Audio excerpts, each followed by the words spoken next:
Ya, assalamualaikum warahmatullahi wabarakatuh. Bagi yang baru di channel ini, salam kenal, saya Diki Setiawan. Dan bagi yang sudah ada di channel ini, mohon maaf saya beri topik yang agak melenceng dari tujuan dari channel ini. Tapi nggak masalah ya, kita di sini sekaligus saya ingin mengingatkan kepada kita, mengingatkan, memberitahu kepada kita semua, kepada saya khususnya, bahwa alhamdulillah sampai saat ini kita diberi nikmat, kita bersama-sama diberi nikmat berupa kesehatan, berupa penglihatan yang jelas, berupa pendengaran, berupa apapun ya yang bentuknya selain daripada itu. Dan saya pribadi pun benar-benar baru menyadari, baru benar-benar memahami bahwa kenikmatan seperti penglihatan ini sangat penting bagi kita untuk melakukan aktivitas, bagi kita untuk beribadah dan lain sebagainya. Tanpa kenikmatan ini, ya kita mungkin akan banyak memiliki keterbatasan nantinya. Jadi di sini saya cuma ingin mengingatkan itu ya. Pada intinya saya ingin mengingatkan itu, jaga kesehatan baik-baik, jaga penglihatan kita, jaga pendengaran kita, jaga semuanya. Dengan cara apa? Ya, dengan cara dirawat dengan baik, konsumsi yang baik-baik, dan jangan lupa diutamakan selalu bersyukur. Dan alhamdulillah sekali saya masih diberi penglihatan yang sebenarnya bisa dikatakan 50%, tapi masih bisa untuk melihat indahnya dunia, masih bisa untuk menikmati alam ini, masih bisa dan lain sebagainya, masih bisa beraktivitas, masih bisa ngevlog terutama.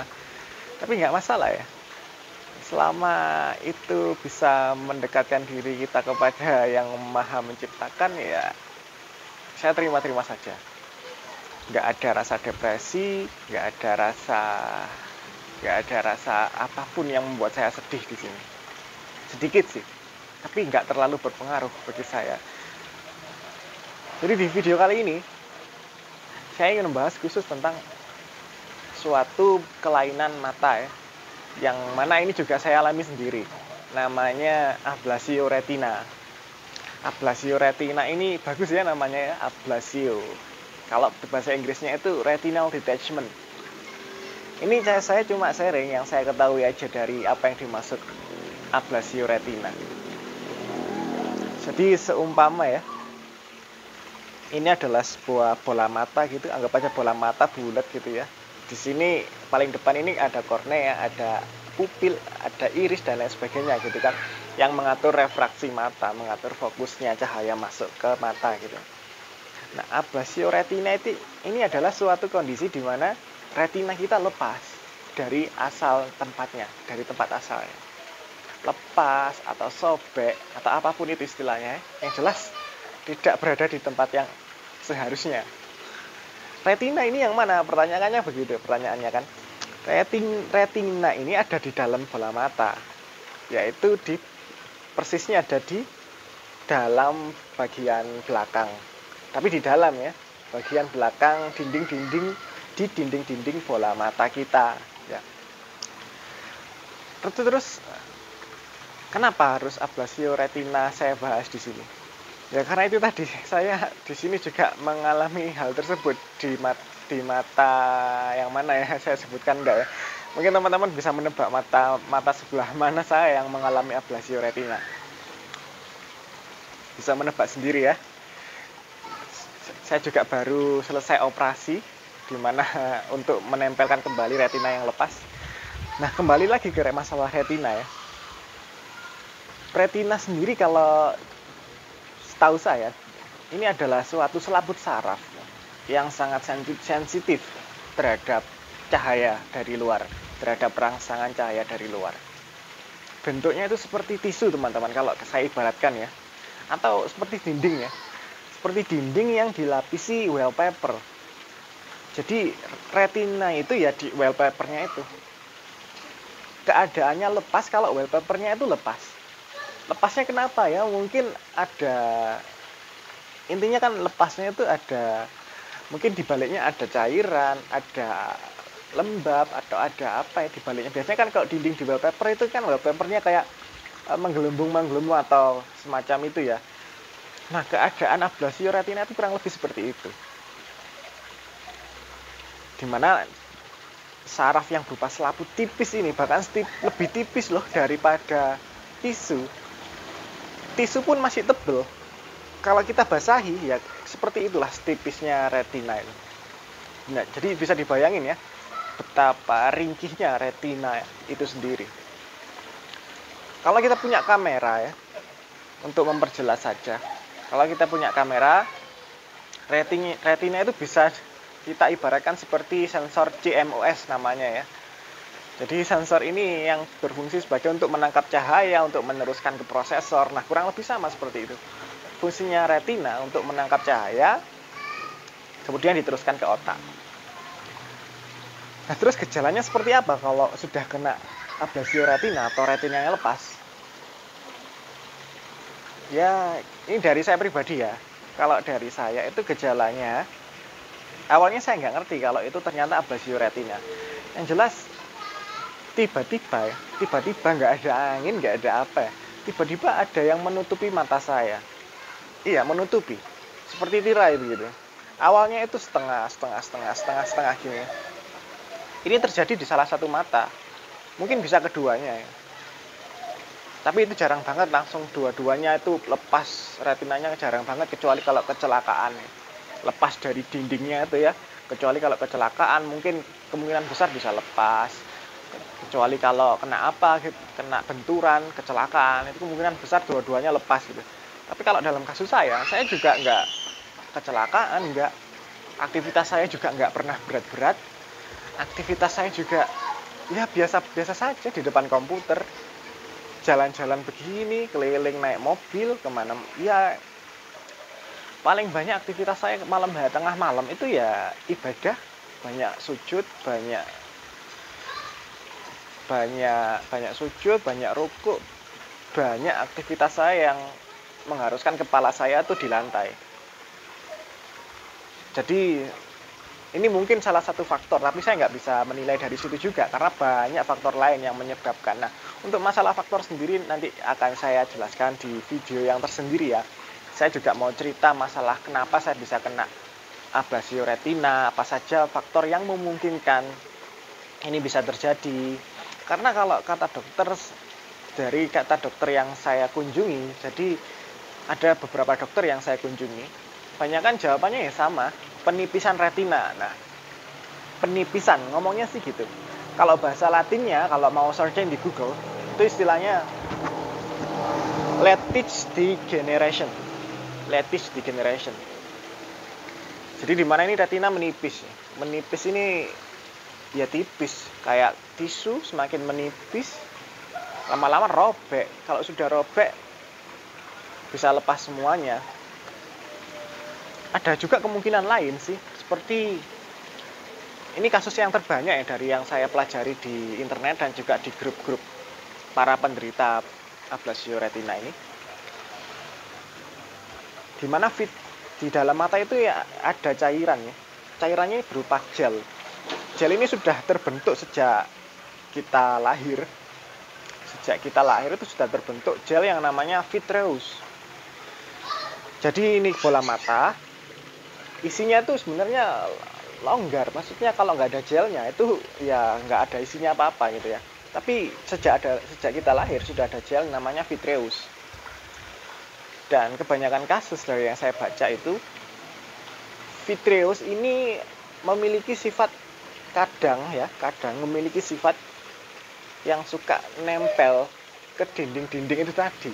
Jadi setiap ada gerakan mendadak, setiap ada benturan mendadak, gel ini kan otomatis juga ikut bergerak ya. Nah, gerakan itu tadi menimbulkan traksi yang memaksa dinding retina tadi ikut tarik gitu. Teorinya sih kayak gitu yang saya ketahui masalah vitreous gel ini. Jadi sebenarnya untuk masalah faktor apa saja yang bisa membuat retina lepas akan saya bahas lebih lengkap di video saya yang berikutnya saja ya. Karena di situ nanti saya juga akan cerita ada hal medis yang ada tanda-tanda medis yang sebenarnya itu memicu saya bisa mendapatkan retina yang lepas ini. Ada juga hal-hal non medis. Nanti akan saya jelaskan lebih banyak di situ. Makanya harus saya pisah. Di sini saya fokus menjelaskan ablasio retina itu seperti apa ya. Jadi kurang lebih seperti itu. Tiba-tiba penglihatan itu ada yang nutupin gini. Ini kalau satu mata ya. Ada yang nutupin dari entah dari pojok, entah mulai dari tengah, entah mulai dari kanan. Ada yang nutupin warna hitam atau mungkin seperti kaca film mobil gitu ya, ditutup gini. Awalnya sedikit demi sedikit semuanya ketutup. Awalnya di pojok, tiba-tiba di tengah. Nah, dari yang saya ketahui, kalau kondisinya sudah seperti itu, memang nggak sakit, nggak kerasa apa-apa ya. Cuma penglihatannya tiba-tiba kayak gitu ya. Nggak ada tanda-tanda apapun, tiba-tiba aja kayak gitu. Nggak ada rasa sakit, nggak ada pusing, nggak ada apapun pokoknya. Tiba-tiba penglihatan terganggu. Nah, kalau sudah kayak gitu ya, sebaiknya langsung saja periksakan diri ke dokter. Kalau Google sudah berkata bahwa itu ablasio retina, kalau kamu sudah searching tanda-tandanya dan itu mengarah pada ablasio retina selain glukoma ya. Jadi beda ya, glukoma itu karena tekanan bola mata kita tinggi. Kalau glukoma itu lebih kerasa ke mata kita itu seperti cenut-cenut, seperti ada pusing sedikit karena tekanannya bola matanya tinggi. Dan kebanyakan kalau sudah kena glukoma itu baru menyadari setelah sarafnya sudah rusak, retinanya sudah rusak. Kalau sudah rusak, nanti ada entah berupa kabut, entah hitam-hitam yang menutupi. Dan itu nggak bisa disembuhkan. Kalau sudah rusak, hanya bisa diselamatkan penglihatan yang tersisa dari kerusakan itu tadi. Nah, tapi kalau ablasio retina ini, untungnya masih bisa diselamatkan dan bisa dikembalikan penglihatannya. Hanya saja berdasarkan dokter yang bilang kepada saya itu nggak bisa 100% kembali. Cuma bisa menjanjikan 80%. Kalau pengen 90% atau 95% harus ke Jerman atau ke Jepang untuk dilakukan operasi. Nah, saya sudah menjalani operasi di lokal, di tempat saya maksudnya. Nama operasinya itu ada 4 tindakan kalau saya. 4 tindakan. Yang pertama tindakan untuk memodifikasi, untuk bisa masuk ke dalam mata, yaitu namanya vitrektomi. Operasinya ini pars plana vitrektomi. Ini untuk memasukkan alat jarum 3 port atau 3 jarum disuntikkan di mata gitu ya. Untuk ya kalau kita anggap aja ya, kalau kita itu ada wallpaper yang terkelupas atau robek, itu kan untuk menempelkan kembali tinggal didorong pakai tangan ya. Tinggal dorong pakai tangan atau tinggal baliknya kalau ada kotorannya dibersihkan gitu ya. Atau ada cairannya dikeluarin dulu baru ditempelin pakai tangan atau pakai apa gitu ya. Nah, kurang lebih operasinya seperti itu. Tujuannya ditempelin kembali ke tempat asalnya. Nama operasinya vitrektomi.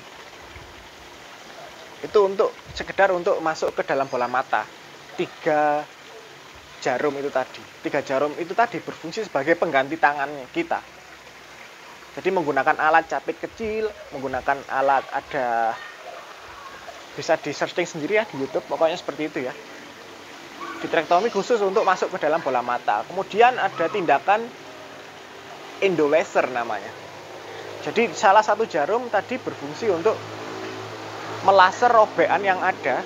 Jadi robekan tadi ditempel, kemudian dilaser. Tujuannya dilaser itu supaya nempel di dinding mata. Dengan cara melukai dinding, kemudian terbentuklah jaringan parut supaya nempel gitu. Ini yang saya ketahui dari yang saya baca, dari yang saya lihat-lihat di YouTube, referensi luar negeri, dari yang saya pahami di jurnal-jurnal juga. Nah, pada umumnya tindakannya yaitu kalau terjadi sobekan, tapi kemungkinan kebanyakan sih pasti terjadi sobekan ya. Karena nggak mungkin bisa ngelupas kalau nggak sobek. Bagi saya seperti itu. Karena pada dasarnya untuk ngelupas ini harus ada cairan vitreous gel yang masuk ke baliknya, ke balik lupasan ini. Jadi nanti dokter akan mengeluarkan cairan di baliknya supaya bisa nempel lagi ya kan. Nah, vitreous gel tadi dibuang. Sudah nggak ada vitreous gel lagi di mata kita kalau sudah melalui tindakan vitrektomi untuk retinal detachment. Diganti apa? Paling umum diganti silikon gel. Silikon oil. Jadi ini berupa minyak ya. Berupa minyak ditaruh sebagai pengganti vitreous gel.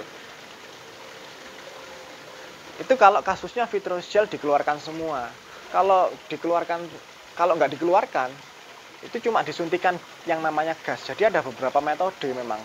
Pertama pakai gas, kedua pakai silikon oil, ketiga yang saya ketahui itu pakai scleral buckle, di mana ini mata ya. Scleral buckle itu prinsipnya ini mata dilingkari dengan suatu sabuk. Entah ya dari sabuk, bentuknya sabuk plastik atau gimana, yang jelas dilingkari itu kemudian diberi semacam traksi ini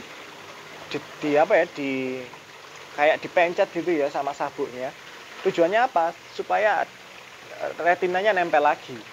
Jadi dapat dorongan untuk nempel lagi sih. Yang saya ketahui seperti itu. Kalau yang pakai gas, itu dia tinggal disuntikkan gas yang bisa mengembang supaya retina ini bisa nempel lagi dengan cara didorong pakai gas. Ini mungkin kalau nggak sobek ya. Kalau nggak sobek retinanya. Tapi kalau sobek ya menggunakan silikon oil, harus di endo laser dengan cara seperti yang saya sebutkan tadi. Nah, setelah itu yang menentukan metodenya pakai apa itu semua dokternya yang nanti menentukan. Kita nggak punya pilihan. Seumpama ya kondisinya itu kita atau kamu sudah kena ablasio retina dan kata dokternya kalau pengen operasi segera ini masih bisa menggunakan gas, ya segera aja pakai gas. Itu kalau kita mampu ada kondisi finansial yang memadai ya, segera aja pakai gas. Karena dengan gas itu kita nggak perlu operasi kembali, cukup operasi sekali. Insya Allah operasi sekali, kalau nggak lepas lagi ya, karena kebanyakan kasus juga lepas lagi. Itu kalau pakai gas cukup sekali. Kalau pakai silikon oil ini harus 2 kali, karena pertama memasukkan silikon oil, operasi yang kedua mengeluarkan silikon oil. Karena pada dasarnya silikon oil bagi kebanyakan orang mungkin ada yang bilang nggak masalah, nggak ngefek apapun, tapi ada juga yang bisa menimbulkan katarak, ada juga yang menimbulkan tekanan mata jadi tinggi. Kalau sudah tinggi nanti masuknya jadi glukoma, sarafnya jadi kejepit, lama-lama mati juga kan sarafnya. Nah, yang jelas begitu tahu kalau kamu kena ablasio, segera operasi. Itu sih saran saya. Jangan nunggu sampai ketutup semua. Kalau bisa itu jangan sampai tengah-tengah sudah ketutup. Karena yang paling penting itu titik tengah. Titik pandang kita di tengah ini yang paling penting. Jangan sampai sobek juga retinanya. Kalau sudah kena ablasio. Tapi kalau masih di samping, masih di pojok-pojok gitu ya, bukan berarti nggak urgent juga, sama-sama urgent. Kenapa begitu? Karena bagi saya begini, waktu itu saya kena ablasio retina di tanggal yang saya sadari itu di tanggal 29 September 2020. Saat itu saya sedang jamaah sholat di masjid. Setelah saya selesai salam, kok rasanya, kan saya pakai kacamata kalau sholat ya, kok rasanya lihat ke arah pandangan saya yang sebelah sini itu gak enak gitu. Ya saya biarkan saja sih, karena sepertinya itu cuma kaca yang kotor, jadi nggak saya hiraukan juga ya. Nah begitu saya pulang, besoknya itu waktu saya wudhu di kamar mandi, jadi ada salah satu kebiasaan saya yang buruk juga ya. Saya kalau wudhu itu, atau kalau cuci muka ya, kalau begitu udah kena air ini saya lap gini ya. Nggak cuma sekedar saya lap, tapi saya beri semacam tekanan di mata ini. Dan itu ternyata nggak baik. Dan ini saya lakukan sejak saya kecil sampai sekarang. itu nggak baik. Saya beri tekanan di kedua bola mata ini meskipun merem, karena ya mungkin kebiasaan dari kecil saya nggak suka ada air di mata saya, jadi ya saya benar-benar bersihkan mata saya gini, karena itu ternyata nggak baik. Nah di hari itu begitu saya begini, padahal merem ya, posisi merem, begitu saya mengusap wajah saya dari air untuk wudhu ya, ada semacam kilatan di mata saya. Nah kilatan ini ya seperti, intinya ada cahaya yang sumbernya bukan dari luar. Nah ini kan aneh, harusnya cahaya itu ya muncul sumber dari luar gitu. Apalagi kondisi saya sadar, bukan sedang setengah sadar, bukan sedang tidur. Dan berkali-kali saya gini kan muncul cahaya lagi, saya gini kan muncul cahaya lagi. Nah disitulah saya mulai menyadari ada yang nggak beres dari mata saya. Begitu saya melakukan self-diagnose di Google, saya cocokkan kondisi-kondisinya, saya cari self-help atau cari self-test di Google. Yang paling memungkinkan yaitu ablasio retina. Terus saya tanya ke saudara saya yang dokter juga ya. Katanya nggak mungkin kalau kena ablasio retina. Nggak semudah itu katanya. Nggak semudah itu. Dan begitu saya cek di dokter, memang benar kena ablasio retina sesuai yang saya temukan di awal itu. Dan kesalahan saya untuk teman-teman tidak ulangi juga, saat sudah kena ablasio retina, jangan sampai bergerak terlalu cepat, kiri, kanan, depan, belakang, jangan sampai memperluas robekan, jangan sampai menimbulkan robekan, jangan sampai memperluas tirai penutup penglihatan itu. Karena saya dulu melakukan itu, saking penasarannya, ini cahaya apa ya? Setiap saya noleh ke kiri, ke kanan muncul cahaya. Setiap saya lihat ke atas, bawah, kayak ada kilatan cahaya, serut-serut gitu. Jadi ya saya penasaran, karena saya nggak ngerti kalau ternyata itu ablasio retina ya. Jadi itu yang nggak baik ya. Ternyata itu memperluas, dan itu mungkin menambah robekan saya. Karena teman-teman, kalau sudah robek, nanti yang bagian robek ini di endolaser. Kalau sudah di endolaser, pemulihannya itu penglihatan yang tersisa itu ya yang nggak robek tadi. Karena yang bagian yang terobek tadi akan dilukai oleh endolaser tadi, akan dilaser sehingga jaringan parutnya lebih banyak untuk menutupi supaya nggak robek lagi gitu kan, untuk menambal supaya nggak robek lagi.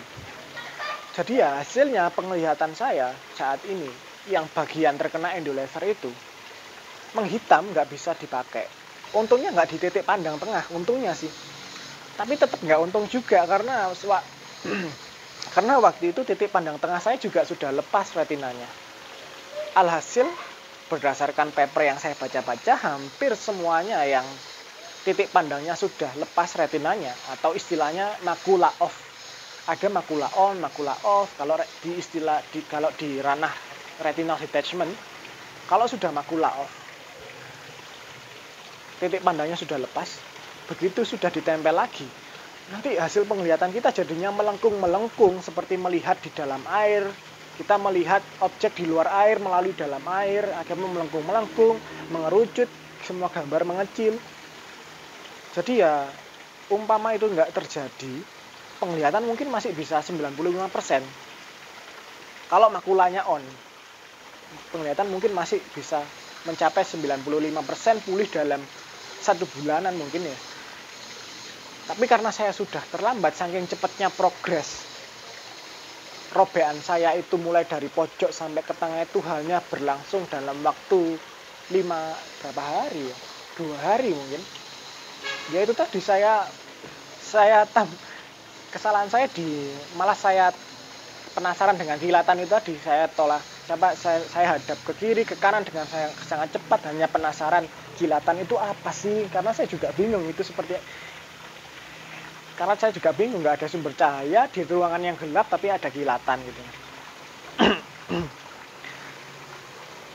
Jadi ya umpama makulanya masih on, masih nempel, mungkin penglihatan saya sekarang sudah pulih ya.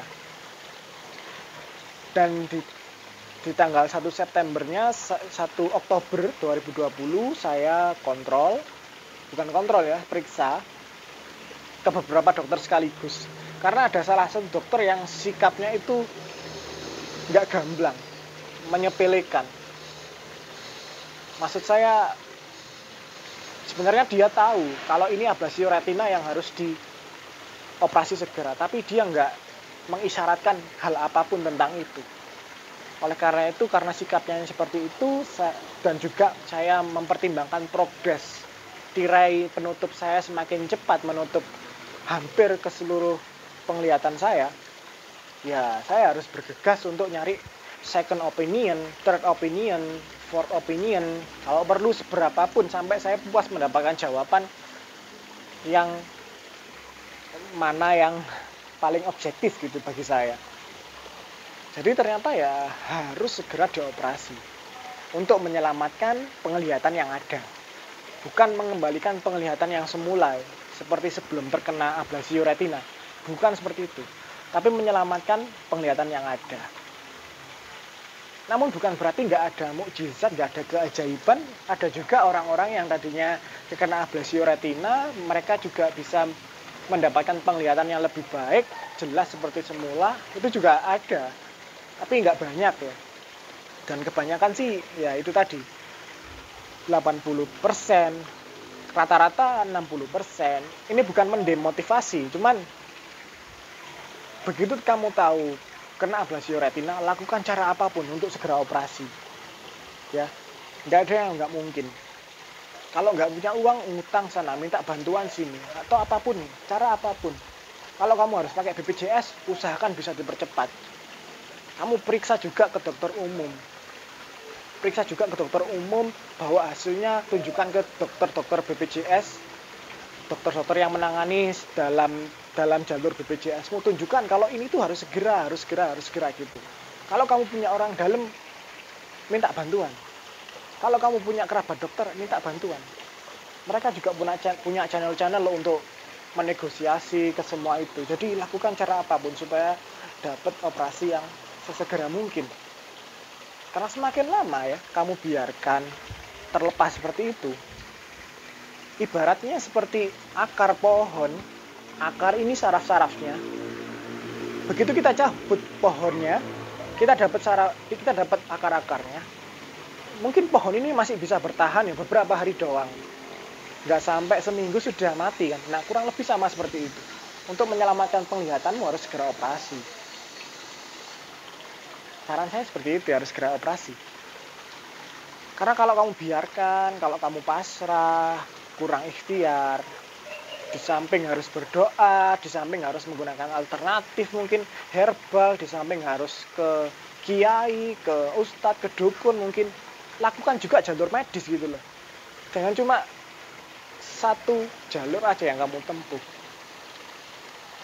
Jadi ini saran yang cukup radikal ya dari saya, mungkin bisa teman-teman terapkan karena penglihatan itu penting. Cukup menakutkan loh hidup dengan satu mata, cukup menakutkan. Dan kalau sudah kena ablasio retina, kemungkinan besar mata selanjutnya juga bisa kena ablasio retina kalau kita nggak menjaganya dengan baik. Dengan cara apa? Ubah pola makan. Itu yang saya lakukan.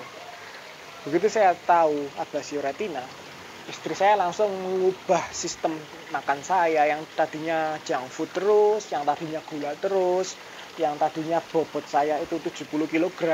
Dalam seminggu pun saya bisa turun 4 kg seminggu. Bayangin, tanpa olahraga, tanpa aktivitas, cukup tidur, cukup lihat Netflix sambil tiduran, cukup HP-an, tapi bisa turun. Karena saya mengubah sistem makan saya mengubah sistem diet saya mengubah apa yang saya makan. Saya nggak makan nasi, saya nggak makan karbohidrat yang seperti saya makan sebelumnya. Kenapa saya lakukan itu?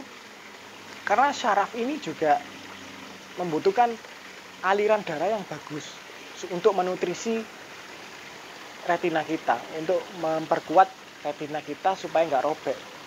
Jadi ada retina kita yang sudah tipis gitu. Sebaiknya kita jaga supaya nggak malah robek. Nah, itu sih salah satu saran dari saya. Jadi kurang lebih ablasio retina seperti itu. Di video selanjutnya saya akan cerita tentang bagaimana saya melalui operasi vitrectomy, endolaser, kemudian operasi glaukoma juga. kemudian operasi apa ya, pokoknya ada 4 tindakan, saya lupa satunya apa. Yang jelas di video ini khusus menerangkan tentang ablasi retina. Nah, pesan saya, nggak usah depresi, nggak usah stres, karena itu nggak ada gunanya. Jadi ya happy-happy aja, santai, fokus ibadah, itu sangat membantu. Kalau kamu stres, pembuluh darahmu mengecil, sempit. Kalau sudah sempit, hormon stresmu semakin banyak. Dan ini nggak membantu, malah memperparah. Itu sih saran dari saya. Jadi tetap semangat, tetap berjuang ya, semangat berjuang, dan harus yakin kalau masih bisa mendapatkan penglihatan. Ngomong-ngomong, mata saya yang mana ya yang terkena? Sebenarnya yang kiri ya, mungkin sudah tahu ya, yang ini, kirinya saya. Jadi bisa dilihat bekas operasinya di sini. Ini sudah ditusuk jarum, ini juga. Mungkin saya lupa ya, saya nggak tahu ya persisnya sebelah mana. Yang jelas harusnya ada 3 port yang masuk di mata.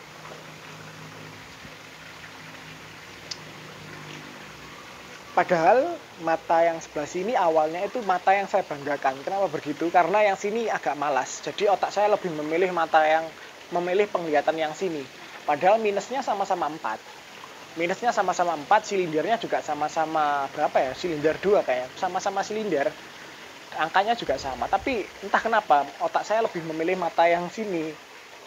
Dan karena saya terlalu membanggakan mata yang sini, ternyata yang kena sini. Jadi sekarang saya harus bersyukur punya mata yang kiri. Masih bisa saya gunakan untuk melihat jauh, untuk melihat dekat. Ini lensanya saya lepas. Karena percuma juga. Penglihatan saya juga mungkin karena masih ada silikon ya. Selama ada silikon di dalam sini, penglihatan saya jadinya seperti ya tergantung posisi silikon sih. Dan posisi silikon ini tergantung gravitasi juga.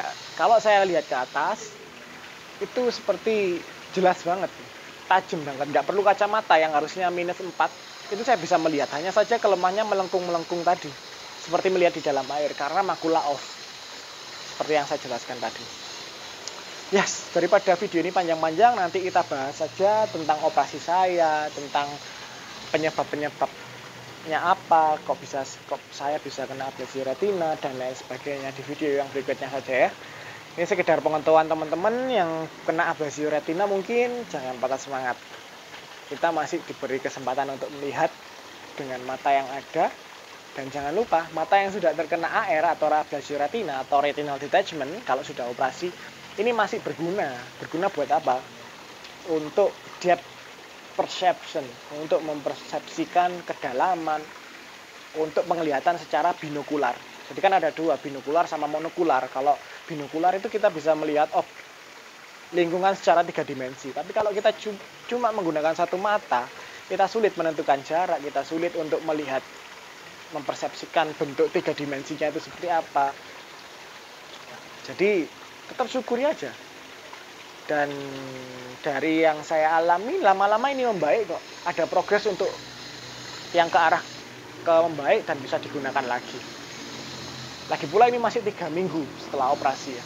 Masih 3 minggu, belum 1 bulan, belum 1 tahun. Ya tinggal berdoa saja ya.